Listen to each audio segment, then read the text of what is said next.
Assalamualaikum warahmatullahi wabarakatuh. Salam sejahtera untuk kita semua. Perkenalkan, saya Ria Taufik, peserta Lasar CPNS 2021 Angkatan 41 kelompok 4 dengan pengampu materi Bapak Dr. Antus Arsad MM yang diselenggarakan oleh BPSDM Provinsi Sumatera Utara. Pada kesempatan kali ini, saya akan memaparkan beberapa hal tentang akuntabilitas dan nasionalisme. Yang pertama, pengertian akuntabilitas. Akuntabilitas merupakan kewajiban setiap individu, kelompok, atau institusi untuk memenuhi tanggung jawab yang menjadi amanahnya. Amanah seorang PNS adalah menjamin terwujudnya nilai-nilai publik. Maksud dari nilai-nilai publik di sini adalah yang pertama, mampu mengambil pilihan yang tepat dan benar ketika terjadi konflik kepentingan. Yang kedua, memiliki pemahaman dan kesadaran untuk menghindari dan mencegah keterlibatan PNS dalam politik praktis. Yang ketiga, memperlakukan warga negara secara sama dan adil dalam penyelenggaraan pemerintahan dan pelayanan publik. Dan yang keempat, menunjukkan sikap dan perilaku yang konsisten dan dapat diandalkan sebagai penyelenggara pemerintahan. Yang kedua, perbedaan responsibilitas dan akuntabilitas. Responsibilitas adalah kewajiban untuk bertanggung jawab, sedangkan akuntabilitas adalah kewajiban pertanggungjawaban yang harus dicapai. Yang ketiga, aspek-aspek akuntabilitas yang mencakup beberapa hal, yaitu pertama, akuntabilitas adalah sebuah hubungan. Yang kedua, akuntabilitas berorientasi pada hasil.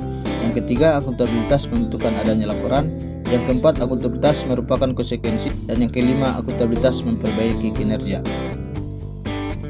Yang keempat, fungsi akuntabilitas publik, yaitu pertama, untuk menyediakan kontrol demokratis. Kedua, untuk mencegah korupsi dan penyalahgunaan kekuasaan.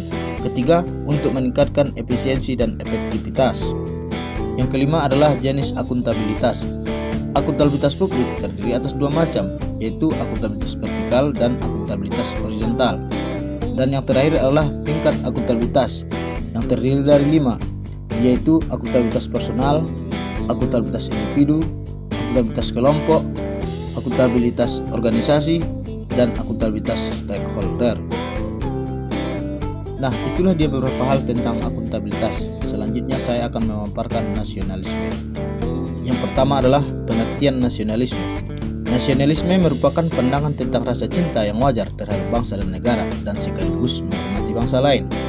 Nasionalisme Pancasila adalah pandangan atau paham kecintaan manusia Indonesia terhadap bangsa dan tanah airnya yang didasarkan pada nilai-nilai Pancasila. Yang kedua, hal-hal yang mendorong munculnya nasionalisme.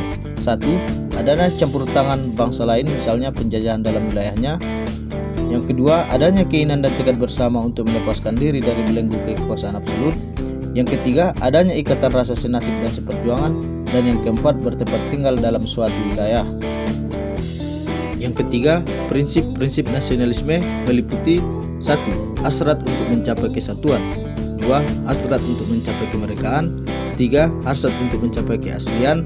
Dan yang keempat adalah hasrat untuk mencapai kehormatan bangsa. Yang keempat, nilai-nilai dasar nasionalisme. 1. Ketuhanan. 2. Kemanusiaan.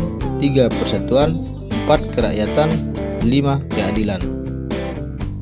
Dalam hal nasionalisme, setiap ASN harus memiliki nasionalisme yang kuat dan dapat mengaktualisasikannya dalam tugas dan fungsinya sebagai pelaksana kebijakan publik, pelayan publik, dan mempererat persatuan dan kesatuan bangsa.